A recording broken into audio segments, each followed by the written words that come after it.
মদিনার ভালোবাসাই যেন হৃদয়ের প্রশান্তি, রুহের পরম শান্তি।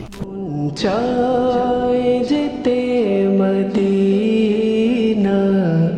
এ এমন এক ভালোবাসা যা সমস্ত দুঃখকে নিঃশেষ করে দেয়, সমস্ত যন্ত্রণা ভুলিয়ে দেয়। দেখবো সোনার মদিনা।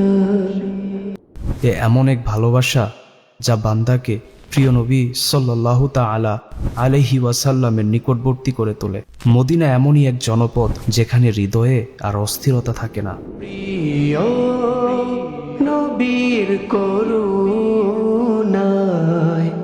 একদিন যাব মদিনা। চোখ অশ্রুসিক্ত হয় ঠিকই, তবে সে অশ্রু ঝরে প্রশান্তির, পরম শান্তির। এ এমনই এক শহর যার ধূলিকণাতেও আরোগ্য রয়েছে। মদিনা শুধুই মদিনা, যার নেই কোনো উপমা।